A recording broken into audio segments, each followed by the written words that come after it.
Hello, everyone. Welcome to today's Activity Strong Executive Edition webinar. My name is Megan McMahon, and I am the Director of Strategic Development here at Link Senior. For today's webinar event, we will be providing you with one free NAB, NCAP, NCCDP, NCTRC, and NZSRDT CEU credit. To be eligible for those credits today, you do need to remain on the webinar for the full hour. At the end of the webinar, I'm going to provide you with the required post-webinar CEU survey evaluation link in the chat box. And I will also send that link to you by email this afternoon, so please be sure to check your spam folder in case it lands there. This CEU survey must be completed by midnight Eastern Time this Thursday. And certificates will be issued by email before the end of the day on Friday, May 12th this week. We are taking a new approach to our certificates to streamline the process, so the design of your certificate this week and moving forward will look a bit different. If you do have any questions about that after you receive your certificate, please email us at webinars@linksenior.com. And I will now hand it over to Charles de Villemorn, CEO and co-founder of Link Senior. Charles? Thank you so much, Megan. Welcome, everyone. Good afternoon, good morning, depending on where you are. I know that some of you are joining us from outside North America in other continents, so welcome as well, especially if it's the night for you. I'm so excited to have you all today. This is our Activity Strong Executive Edition, where we pause and elevate the discussion around activities and life enrichment. And I'm so excited to have you again, Amanda. We just spoke about the fact that you came and presented with us in our first summit in June 2020. And I remember the day, June 23rd. So thank you again for being here with us. As a reminder, Activity Strong is this platform that we at Link Senior initiated, but we do this in partnership with three amazing organizations, Activity Connection, NAP, and NCAP.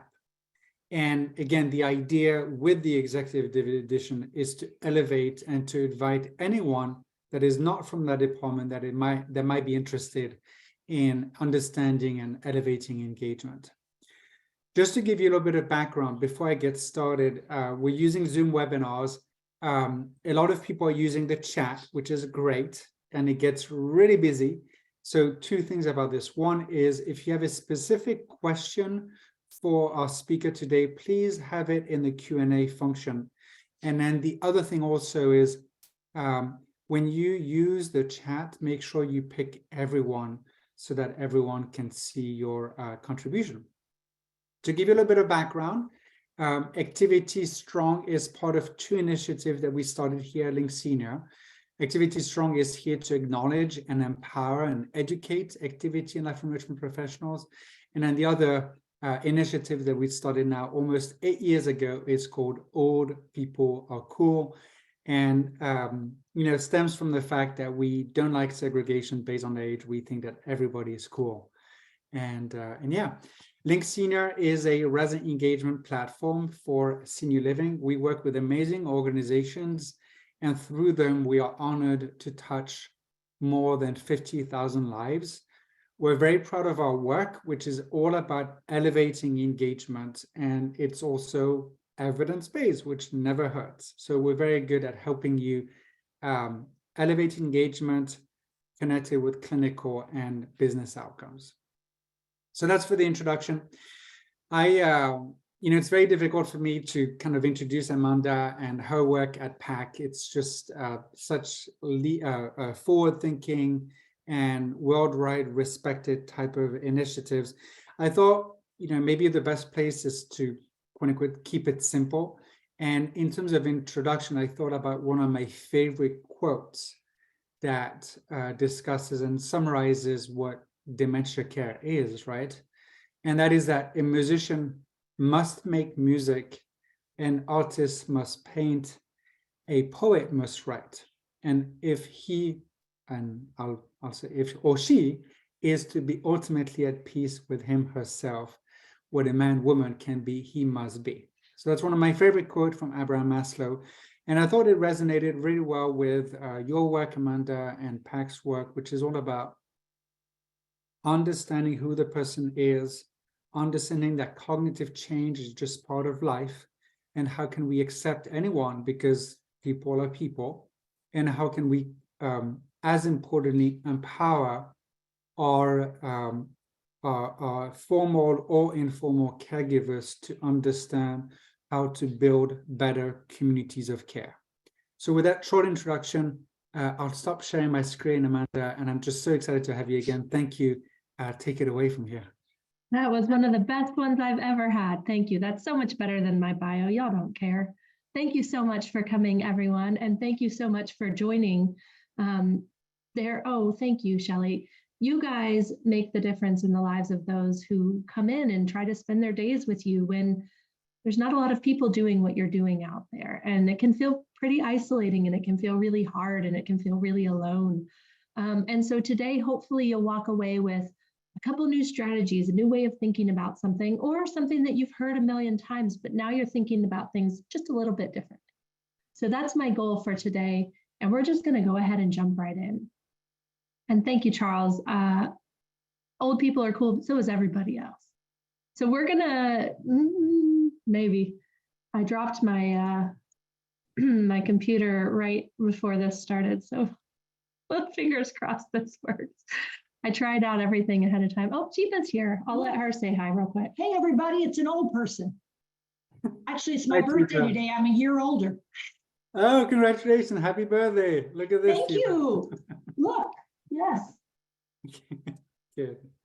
So we've got Tifa here. She's the creator of all of these ideas I'll share with you. And she's also super accessible and has been in your shoes trying to engage folks of all different ages and interests and level of need.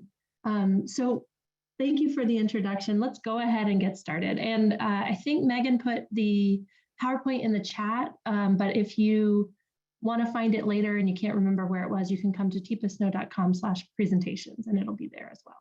Or reach out to Megan. All right, so today we're going to talk about upgrading your dementia engagement opportunities to improve your outcomes. And that doesn't mean that your engagement opportunities are low bar. What it means is that they sometimes need a bit of an upgrade to be better suited to the needs of everybody you have at the table.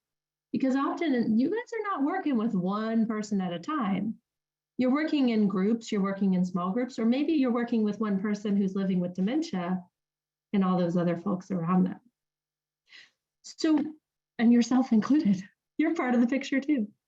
So today what we're going to do is we're going to kind of start with something, and I'm going to have Charles kick us off, and then I'm going to pull up the chat so I can see what you guys are saying too. So feel free to throw it into the chat.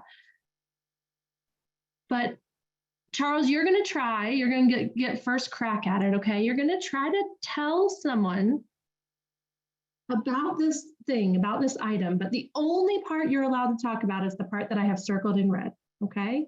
Yeah. But you're going to really try to sell it on them, okay? But you can't talk about anything outside of that red circle. Okay, you ready? All right, this is a challenge, and you guys can help him out, give him some chat stuff. Okay, so here's the picture. There's the circle. Oh, wait a second. Oh, it's missing. It's white. It's Okay, white good. and it's Go for it. empty. It's white and it's empty. That's pretty good. Oh boy, I don't know what's happening. Right. Do you want to take it off presenter mode and see if Let me try just closing it out. I dropped my my flash drive that had it all hooked in. Let me try it again. Yeah, and you know what? You did good though. You described it really well for what it was. Yes, thank you. Okay, now let's see if I can get it to come up. Oh no. All right, well, let me do it this way. Let me just X out of it and don't save. Sorry, guys. Give me one moment. One moment, please. All right, so while we're doing that, go ahead and throw into the chat who you do work with. Do you work with groups? Do you work with one-on-one engagement? Do you work with the families? Or are you somebody who kind of does both? Go ahead and throw some of those in there while we're waiting, because that'll help us guide some of our later stuff.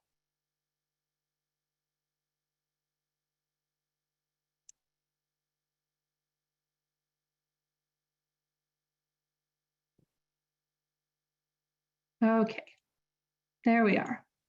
All right, I think we're ready now. All Cool. right, what are we hearing, Charles, in the chat? Where are people coming from? It's just, there's a lot of everything. That's Everything.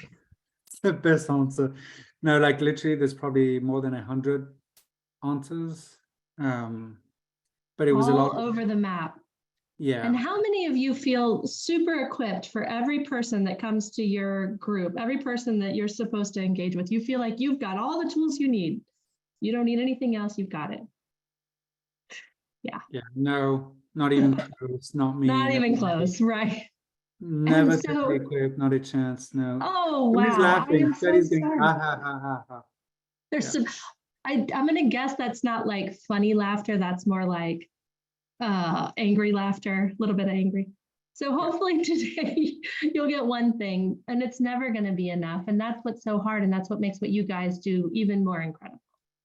So here we go. So Charles, now you're on. Okay, here's the item.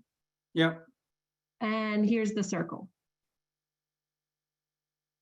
All right, so now try to sell someone on it, but keep in mind you cannot say anything about, pretend you can't even see the rest of it. Well, I can cheat and say there's a little bit of a, well, no, okay. It's Anybody? Help him out if you have something Yes, in the please chat. help He's me. struggling. and I was not I didn't know this was coming up. I saw the donut on the empty part. It's a lot of it's a great pause in the event that's happening while you're eating. Well, no, I shouldn't say eat, sorry. The way to hold the item, maybe. Okay, good. The best thing I think I've seen in the chat so far, Yeah. Charles, is that it's like fat free. It's like very low calorie. Yeah. So why are you having such a hard time describing this thing? Because it's, I mean, I know because it's not representative of the rest, and it doesn't, there's not, the rest of the object isn't, I guess, I don't know how I to think explain. somebody said it's not the best part. I'm making you Exactly, describe yes. the part that's not really the whole, it doesn't really even show it. Yeah. Okay, so now I want you guys to really think about how we talk about dementia and folks living with dementia.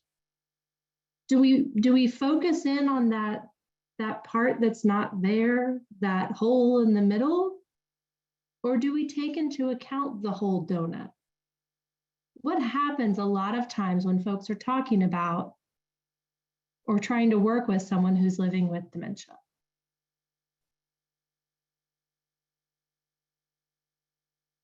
So Charles, what's been your experience? There are a lot of focus on that what's missing piece. Yeah, and also the focus maybe on the just on the negatives, which is, you know, often the 1 or 2%. You know, I mean, still today, I sometimes, probably like you, hear people talking about a diagnosis only, or, you know, just simple words, like more the medical words than anything else. Sure. So thanks, Charles, for being our guinea pig on that one. And I'm sure that's not a right phrase to say, but thank you for trying it out, because you didn't know what was coming. And I may just stay on a little bit, but Charles is here. If you guys throw things in the chat and I miss them, if there are questions or Q&As that are a good pause point, he can come back at any time, and I might bring him back just to read some stuff. I will. So thanks, Thanks. Charles. Thanks, Appreciate Amanda. Yeah. So here's our problem in the world of engagement. You get given all these really fancy, fun, or maybe not so fancy or fun resources. And we call those, as Teepa started to call them, and many of you who do not know Teepa will know that some of our methods are a little bit off course. But we have these things called the 5 Ps. So if you'll get out your hand here and you go 5 Ps. And the 5 Ps, I want to make sure I get the order right. The 5 Ps is what we often have to consider when we're talking about engagement. And so the first one is, where are you going to do it? The place. So the first P is your place. Where are you doing it? What's your situation like? Where are you doing your engagement opportunity? Are there tables? Are there surfaces? Is this an open room? Is it outside place? And the second one that we want to consider, the people around, and we've talked about that a little bit. Are you working in groups? Are we working in partners? Are you the only person who's staff and everybody else is some volunteers or something else? What's the people situation? And then this one, oops, yeah, I hold it up like this because this is truly how we sometimes see it. Got all this crap lying around. We've got all these props. And without really considering the place and the people that are going to be using them, they just sort of become this. They just sit there. And they dust up in the corner. The closet gets filled with more and more and more stuff because we got this really great kit, but it doesn't really suit the people that are at the table. I can't really use that one because it's not friendly for if she accidentally puts it in her mouth, or if she does put it in her mouth, that this is not a safe activity kit for me. Or she's going to think this one's babyish. There's nothing I can do with this one unless we had some purpose to it. There's really not. So props. So place, people, props, and then the other two, programming. What the heck we do with all this stuff? Who, when, and how, and where? What are the pieces that we are thinking about? And then last but not least, what are the possibilities? So if we can start to consider these four and start to really look through, these will become less, props will become less of a nuisance because we're figuring out how to add in the programming that creates possibilities instead of finding them in the way. So our goal is to figure out what's the rest of the donut for each of the folks that we work with. Because if all we look at is what they can't do, why this won't work, why our programming isn't happening, we're missing all those sprinkles. We're missing all the chocolate. We're missing all the donut. And our goal is to really start to see some of that, because when we notice how things can change in place and who's around us and what they're capable of, we actually start to see some of those possibilities. So today we're going to really shift our focus, but in order to do that, we have to learn a little bit more about this condition, this thing called dementia. Because if we don't know about it, how on earth would we be expected to support it?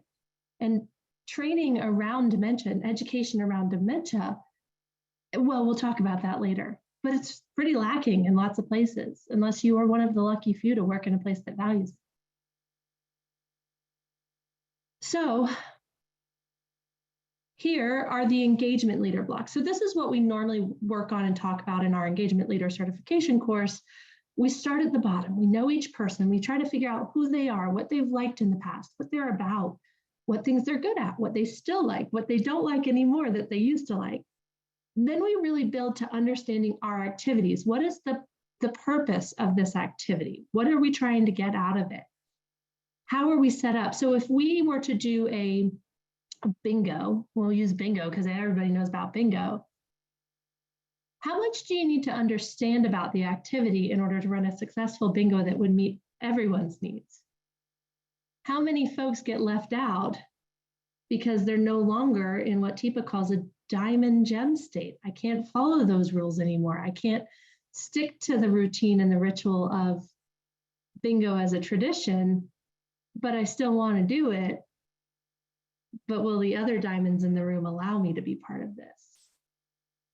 So then it gets really tricky. How do we adapt? How do we understand our activities to a place where we can then make and use a schedule that addresses some of those changes in energy patterns, ways that we engage with folks more in the morning, and potentially for our early birds, they're up before the next shift comes on, and oh goody, I get to at the end of my shift really put on some energy. How do I do these things in a way that actually adapts to and flexes to the people in this place that we're all spending time together, but that addresses the energy and circadian rhythm of us as a group, because that may be different than me as an individual. And sometimes for many of you, you're having to do the whole overarching schedule. Or even just with one individual activity, how well do I understand it and how I could shift it and change it, and what its bigger purpose is. Is it meant to engage and excite, or is it meant to bring someone down? Then the one that we often miss, we forget that we can do this, because when you go into a space, it often feels pretty concrete. The chairs are there, the table's there, the pictures on the wall are there. This is how the room is set up, because that's how it was when I got there. And if you ask around, most people don't remember who decided that those pieces would go where they go. And so, how do we manage the environment differently? How do we go in and really look at it through the eyes of someone who's going to be engaging in this activity, in this engagement opportunity, and make changes that are successful? If we're going to be seated for a long time, how are our chairs? Are they high enough that they're not going to be causing distress? Are they comfortable enough that I'm going to want to sit there for a little while? Are they with arms so that I'll be able to independently stand up and sit down when needed? Do they shift easily if I need to run to the bathroom in the middle of the engagement opportunity?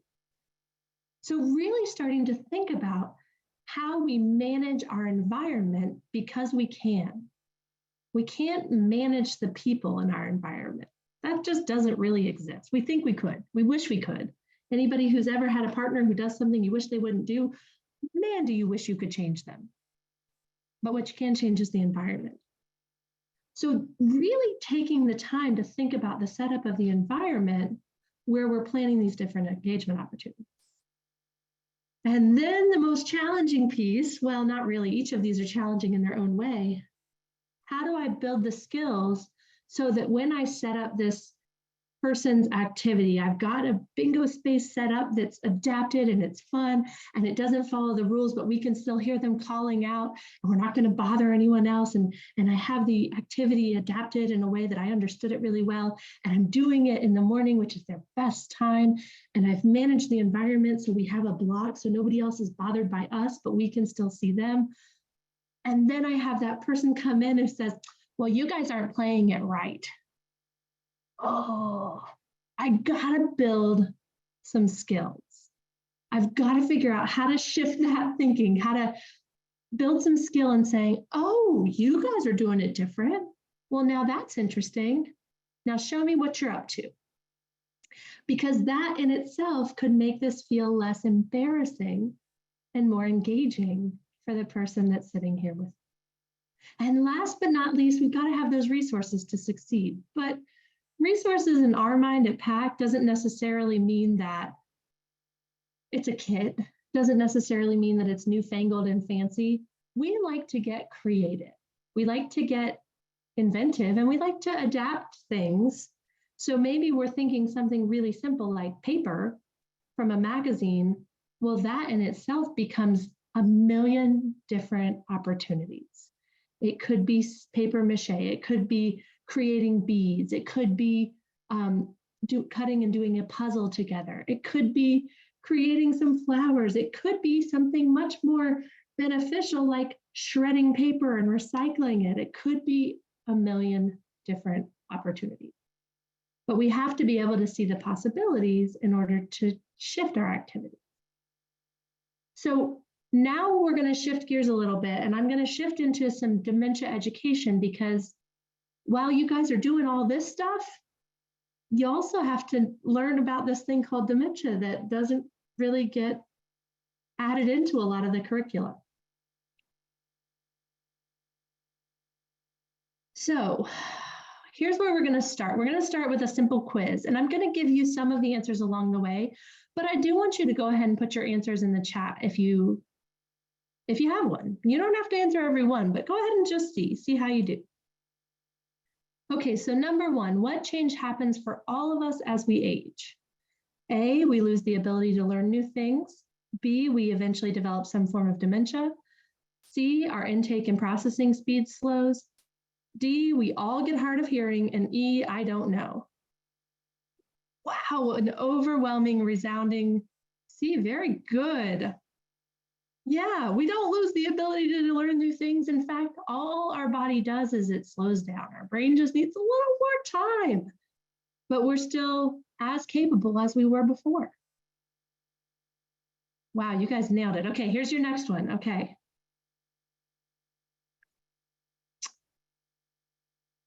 Good job. Okay, now I saw a couple of all of the above, or I'm not really sure. So I want to just kind of pause there for a minute and go back and say, yeah, we don't actually, when we age, we don't lose the ability to learn new things. It just takes us a little bit longer. So when you're 25, age 25, if you want to learn something new or do something new, hold up 4 and hold up 0. You've got to do it about 40 times before it sticks, before it becomes a new habit.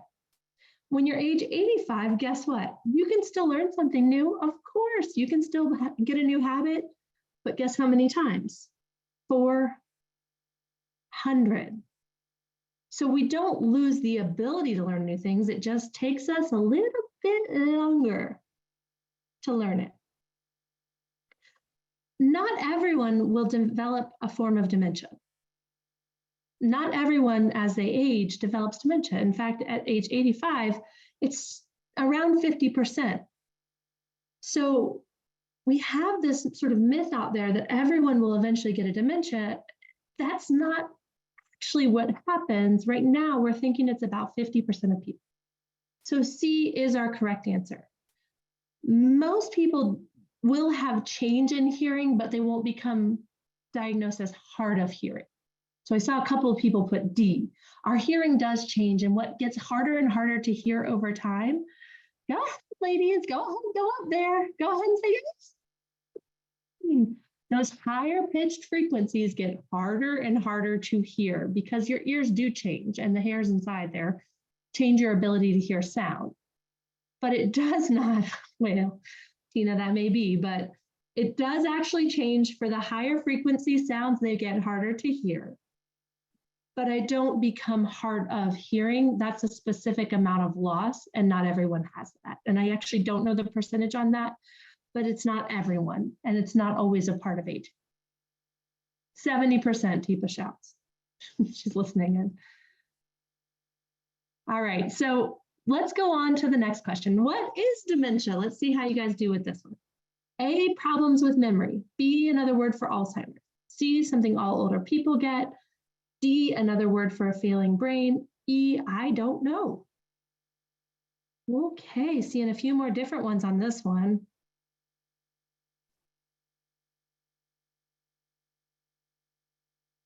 All right, wow, you guys are a lot all over the place, but I'm seeing a lot of D and A, a few B, a couple of C, so kind of all over the place. All right, here we go. I'm going to show you. Let's see if I can do this fast so that you don't get the answer. Oh, no, it wasn't fast enough. All right. The answer is D, but I'm going to ask you to come back with me here. So now, the reason that this is such a hard question, the reason that dementia is a failing brain is not the first thing your brain thinks of, is because even still, I've been doing this for about 7 years, and Tipa's been doing it many years before that. Even still, we are at about 90% of folks out there, including yourselves, but the world, thinking that there's a math symbol that goes in between dementia, Alzheimer's, and memory problems. What math symbol do you think people believe goes in there? So, and it's the same one. Yeah, Amy, you nailed it. 90% of people believe that these are all equal. These, dementia is the same as Alzheimer's, which is the same as memory problems. They're all the same thing. When you say dementia, that means memory problems. When you say memory problems, that means dementia. When you say Alzheimer's, it's the same as dementia. That's not exactly accurate. And that's something that we're really working to help people learn more about, because when you think that, when you think it's memory problems, you're going back to that little circle of the donut, and you're looking at the thing that may be challenging, but you're only looking at a very small portion of the dementia. And for all dementias, memory problems aren't always the first thing that you'll notice. So here's a better answer. They're not equal. But our best answer is this. Dementia is much greater than. That's what that symbol means. Dementia is greater than Alzheimer's. And Alzheimer's is greater than memory problems. There are lots of different components to Alzheimer's. And if we're just thinking about the memory piece, boy, are we missing a lot of the other components. We're missing a lot of the changes that are happening for someone in addition to the memory problems. And what we're also might be missing is that it might not even be an Alzheimer's altogether. This might be something else that's still under the umbrella of dementia. Because in fact, oops, I didn't have it here. We'll go to this slide, but in fact, there are lots of different types of dementia. Alzheimer's is just one type. And even within Alzheimer's, there's about 5 different types that we know about, and we're finding about new kinds each and every day. So if we think about memory problems, we're really only hitting a very tiny piece of what changes. Okay, here's your next question. How long do people live once they've got their dementia diagnosis, which isn't happening at least 5 to 15 years after they could have gotten a symptom diagnosis? Anybody? 1 to 3. Okay, I'm seeing you guys. C, D, B, C, D, E. Okay, great. Good honesty. I like an E here and there. Okay, all right.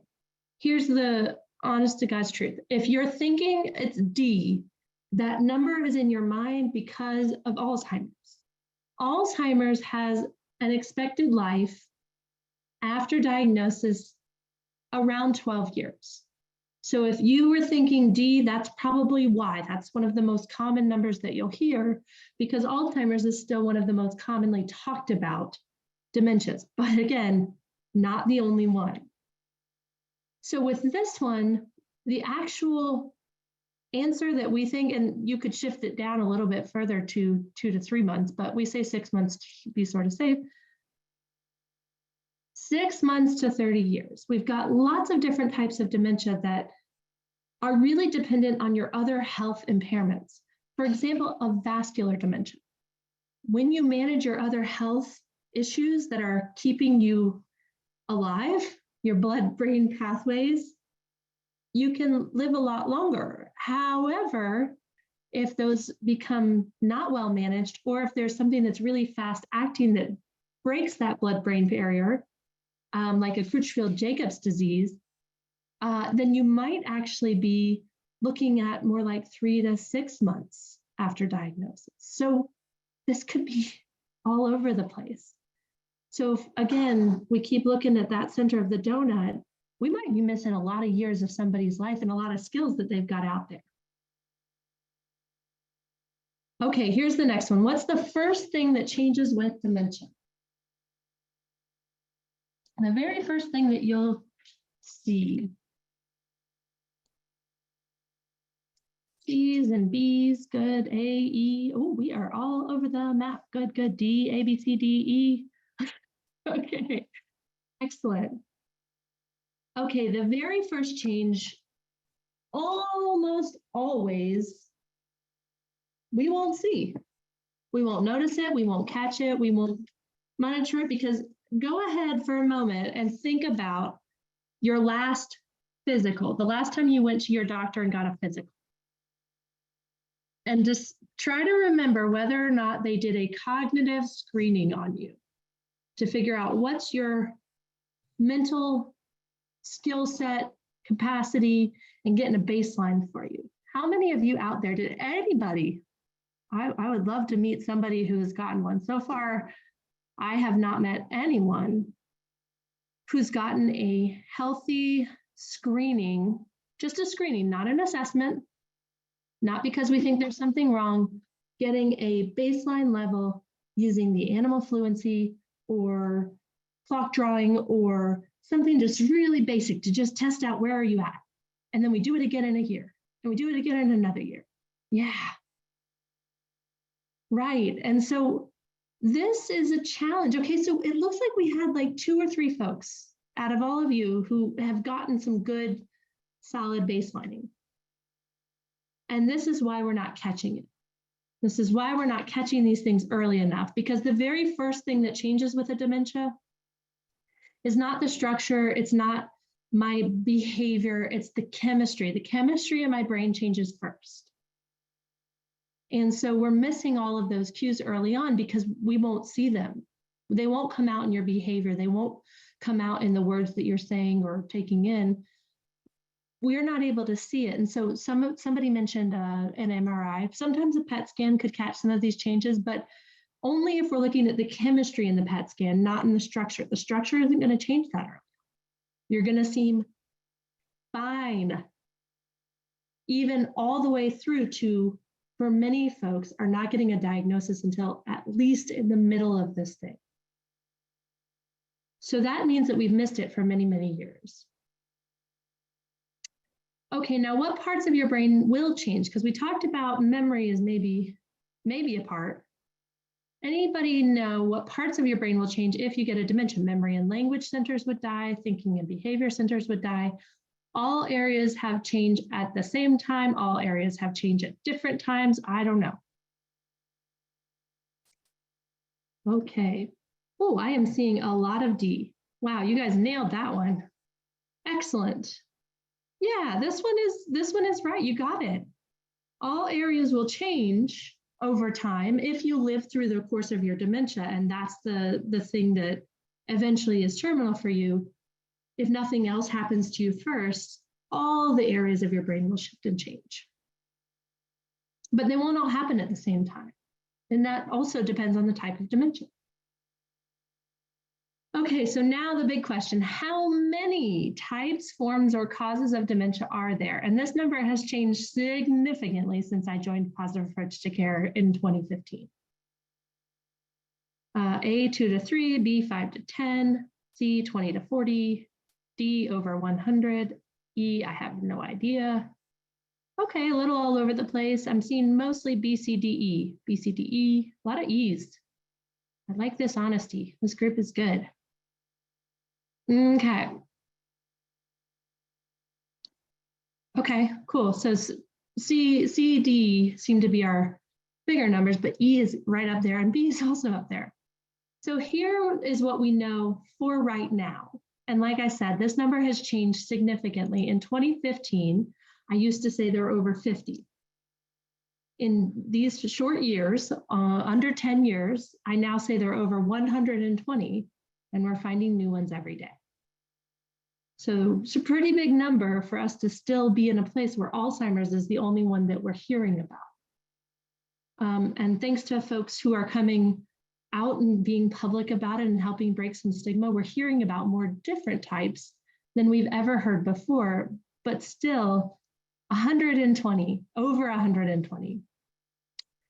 And we also have added, so you can see this is TIPA's umbrella of dementia, and the dementias under it are Alzheimer's disease, but I mentioned there's already 4 or 5 different types underneath that Alzheimer's title. We've got young onset, chromosome related, and then late life onset. They've also found one called late, LATE, which is under the Alzheimer's family, we think, and we're finding new ones every day. Frontotemporal dementias, been in the news a lot recently. Lewy body disease, which could be diffuse Lewy body, Parkinson's related dementia, and then vascular dementias. And then if you look on the other side, there's a bunch of ones over there. And at the top of the umbrella, this is new, we've sort of added it recently because we don't know where it's going to fall, but it seems like this is connected. We've got that long haul COVID. It's creating some brain changes. We just don't quite know what exactly. So what does this say about our understanding around the thing called dementia that we all work under? Many of us are professionals under the field of dementia education, dementia care, and yet how many of us were unaware that there were that many different forms, that we might be looking at that many different types of symptoms, and the parts of the brain that will be affected will be really challenging to figure out. If I'm waiting and looking for memory problems to be an issue, and you don't have an Alzheimer's type dementia, instead you have a frontotemporal and memory seems to be fine, but language is really different. I may be waiting a long time to notice memory changes. So when we look at the different types of dementia, we can also really look at symptoms. And we want to really notice when symptoms are really different, that could mean it's not your typical single dementia. We could have symptoms from an Alzheimer's type dementia. We could also have symptoms from a vascular, because dementias often can have two or many in the picture. It's called a mixed picture dementia. Because once the brain is challenged, it may find new avenues or new ways to open up to other challenges. So the thing to go under the umbrella to make it a true dementia, there are 4 truths. And the first part to know is that at least 2 parts of the brain are dying. That's what makes it a dementia under this umbrella. And that it's progressive. It means it's ever changing. Again, you'll see the chemistry change before you see the structure change, and the symptoms will come somewhere in between. It is not curable. We have no treatment. We have no cure. They are finding lots of new things that they're really hopeful about. But as of yet, there is nothing that will stop, slow down, or reverse a dementia. And last but not least, it is terminal. If nothing else, dementia will end in death. However, when we just learned that we're looking at 6 months to 30 years, we better have a better plan for the rest of those 30 years. If I'm going to be living for that long with my dementia, we want to stop treating it as a medical condition and start treating it as a life condition. And that's where you guys come in. You help me figure out how to engage in my life while I am, yes, losing that center of that donut. I've got some loss. My brain is changing. My brain is dying. But that doesn't mean I'm gone. And so we have to find ways to engage with the rest of the person while we still can. Because if I don't use the rest of my brain where I can, I will lose those skills. So our goal, our one goal as engagement professionals, is to engage with what you can do. So here's that piece about mixed picture, because I don't just often have or only have the one type of dementia. So even if I get really good at identifying some of these symptoms, it might get sort of complicated. And there are these other challenges of, I saw someone mention in the chat a UTI, or maybe I've had an environmental change. How many of these folks have moved recently into a new environment or come in for different programming throughout the day than they have at home?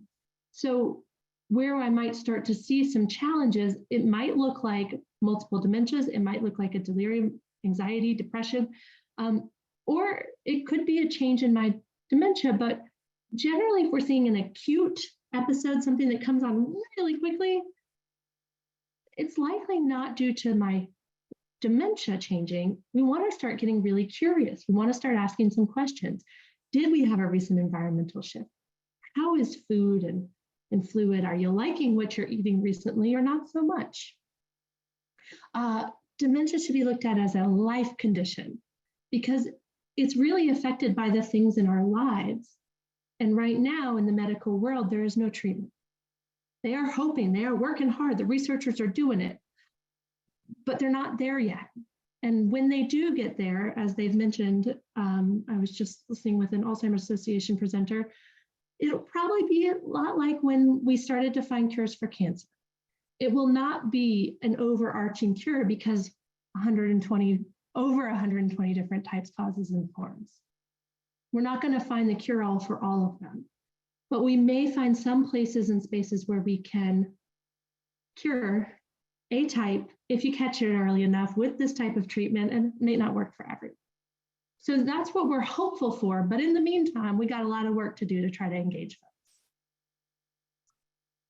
So, oops, that one gave you the answer already. Well, I'll go back anyway. About what % of people over 85, and these are the folks that you often have if you're working in long-term care or Even if you're under 85, you're seeing more rates like 40 to 50%.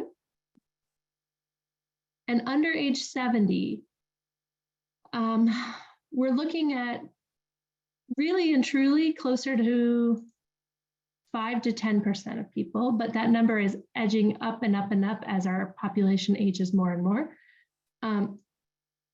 So how common is dementia? So this is where we've got about 70% in care facilities. So people who live in a place that provides care already have some active form or some degree, because many of their symptoms got missed along the way.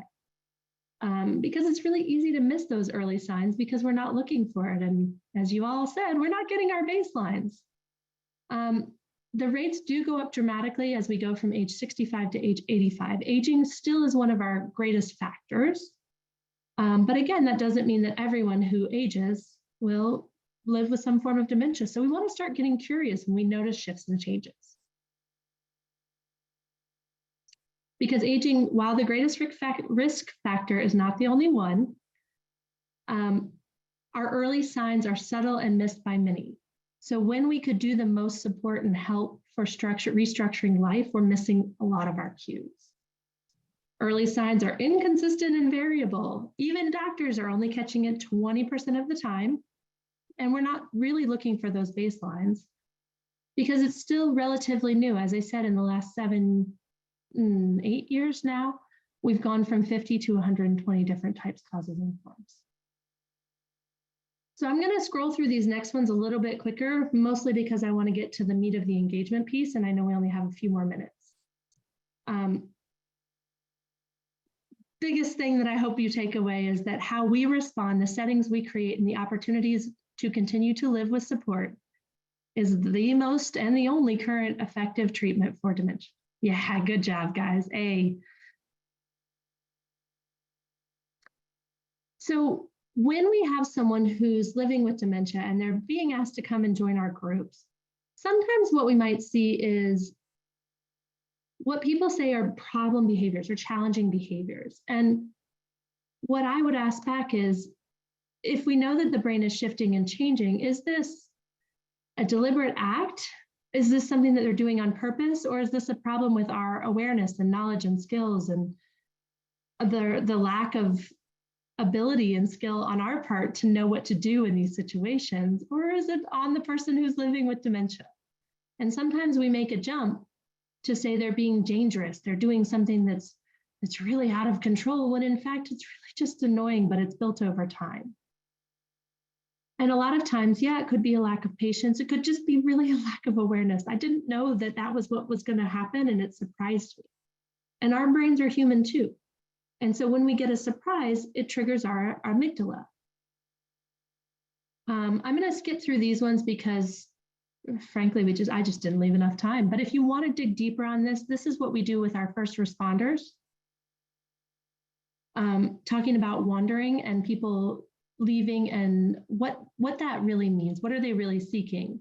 Because in fact, often what they're doing is looking for something or trying to get out of somewhere. So if we notice someone is wandering significantly, we want to really get thoughtful about the word wandering. Is it somebody who is constantly leaving without really direction? Or is this someone who has a purpose and a plan and they're on an escape plan? What about elopement? Are they just really wanting to get out of where they are right now? Or is there a goal to it? Is there somewhere they're trying to get? Or is there really just random wandering? Because often we kind of lump that term together and it's not really accurate. And so our engagement with this will be a little bit shifted. A lot of times people are placed in unfamiliar settings, a change in routine, or maybe I'm just bored. So this is a whole topic on its own, and I thought maybe we would have time, but we didn't, but that's okay because there's plenty of other stuff in here for us to play with. This is the last piece that I really wanted to leave you with, the training that we provide for our folks out there who are doing the hard work. 75 hours is the federal minimum required for clinical hours for a CNA, 16 of which are supervised. And there are 0 hours required for dementia, or up to 8 hours if you are memory specific, sometimes in some states with some professions, but it can be video. So we're not really doing justice in our education department of training folks who are working with folks living with dementia. And for a nail technician, somebody who does your fingernails, what do you think the required hours are? Go ahead and throw it in the chat if you have a guess. Okay, good. Colleen says 8, 50, 80, good, 12, yep. Seems like it should be, you know, kind of, so, oh, somebody knows it. Somebody knows the number. 300 to 400.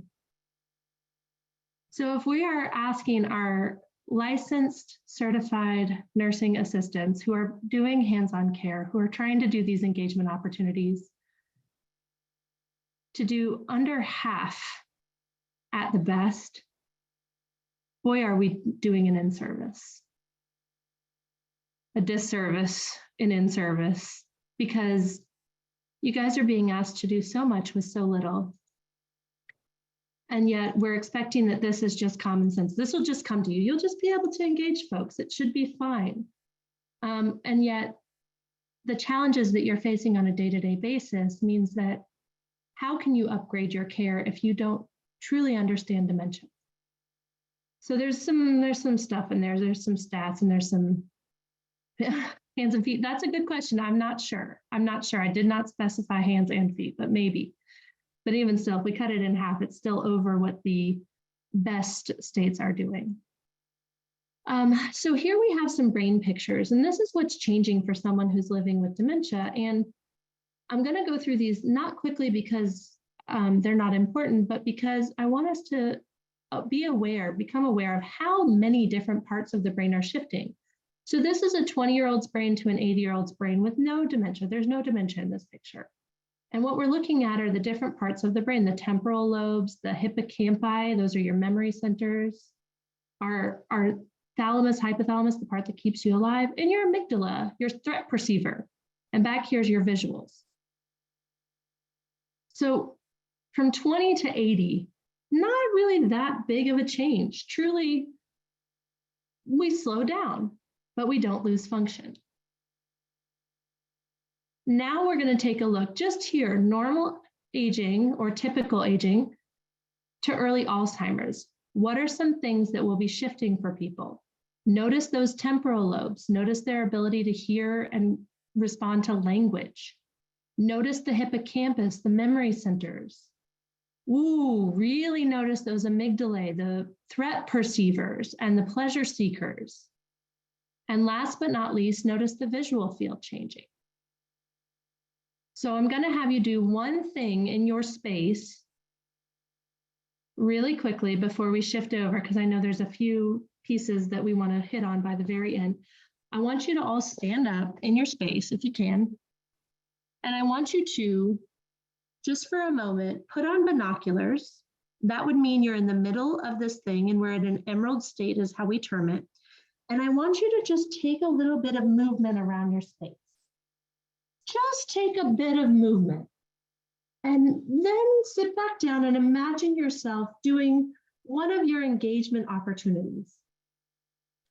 One of the things that you have set up at your table.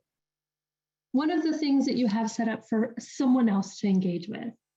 And how different would life be? How would you engage differently? How might you set up the environment differently? If you're aware that my language is changing, my visual field is changing, yeah. And things can be a lot more surprising than you meant them to be. And now we're going to shift towards the end of this thing. If you work with folks later in their dementia, cover one eye and keep your monocle on the other. And now imagine doing an activity on a tabletop. Now imagine trying to have a conversation. Every time I talk, what does your brain want to do? Every time I move, what does your brain want to notice? How many pieces can you put together versus how many things look like individual objects on a table? So when you're starting to figure out what's missing from my skills development in my community, what's missing from my activities, how do I better support folks living with dementia? Learn more about the rest of that donut. Because if you know what I can see, what I can hear, what I can do, maybe, just maybe, you'll help me use those skills for longer and with more independence than I could before. So as I said, these slides will be available to you.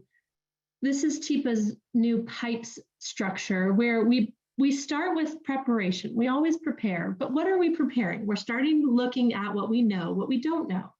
What can I learn about the person? Then I want to initiate, I want to get started in it. And then I'm going to participate. We're going to see if we can do this together. And then we're going to evaluate. Is it time to keep going, sustain, do it again? Or is it time to switch things up? So lots more on all of these pieces coming down the pipeline. Sorry for a bad pun. That was not intentional. And here's those 5 Ps that we started with.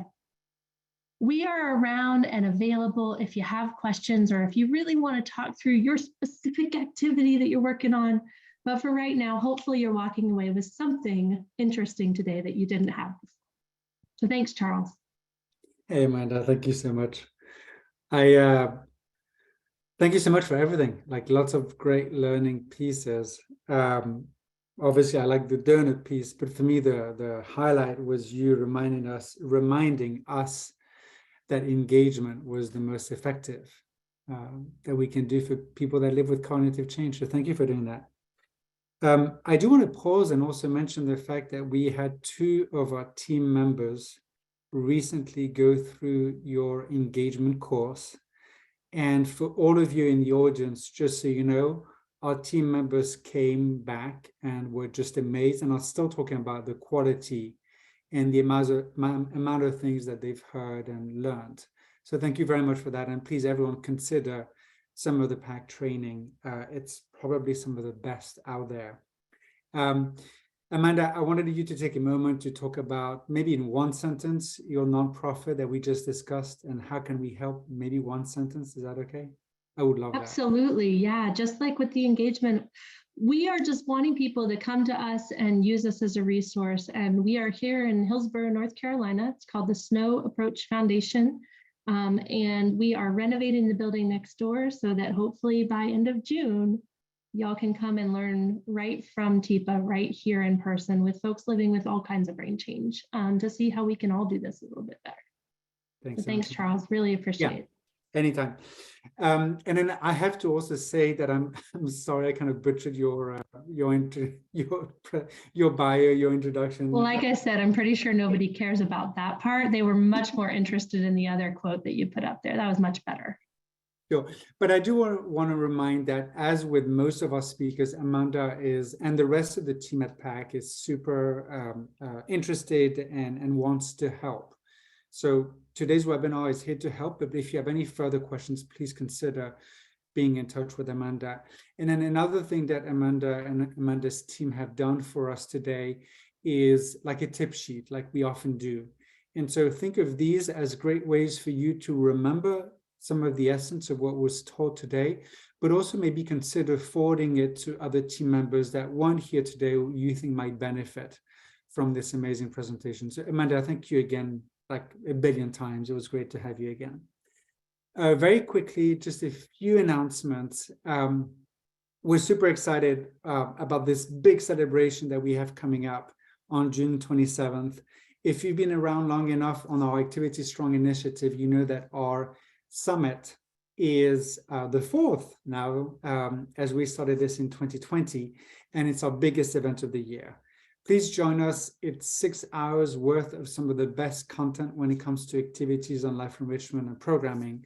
And it's all about elevating. And obviously, as you can see from the slide today, we're taking a stand and we're going to be celebrating everything about activities and life enrichment.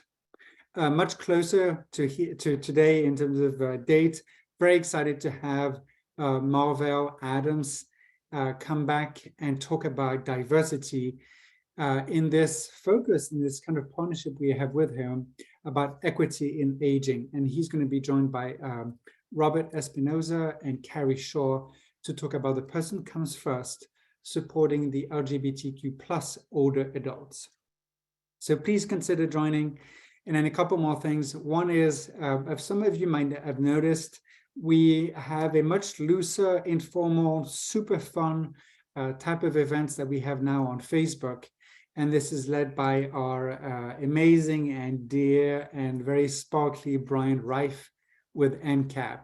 And so this event is going to be streamed directly on Facebook. And we're going to have Robert Signor, who's the president of Thrive Pavilion. Amazing technology and a fun conversation. Almost last but not least, next week we are celebrating for the third year in a row, our DC Here community by having a relay to celebrate Older Americans Month. And I'm super proud. I've shared it on LinkedIn and we've shared on social media, but the government of DC has announced and proclaimed May as Old People Are Cool Month. So we're very proud of that. And to celebrate, Thursday next week, we're doing a run. So anyone in the DMV area, please be in touch. It's a relay that's going to be connecting all of the senior living communities here.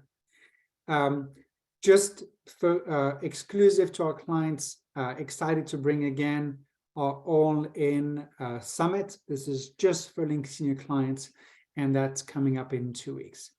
So thank you again, everyone, for joining. Amanda, the rest of the team, thank you so much for PAC for this amazing webinar. And looking forward to seeing you soon, Amanda. Thanks a lot. Take care.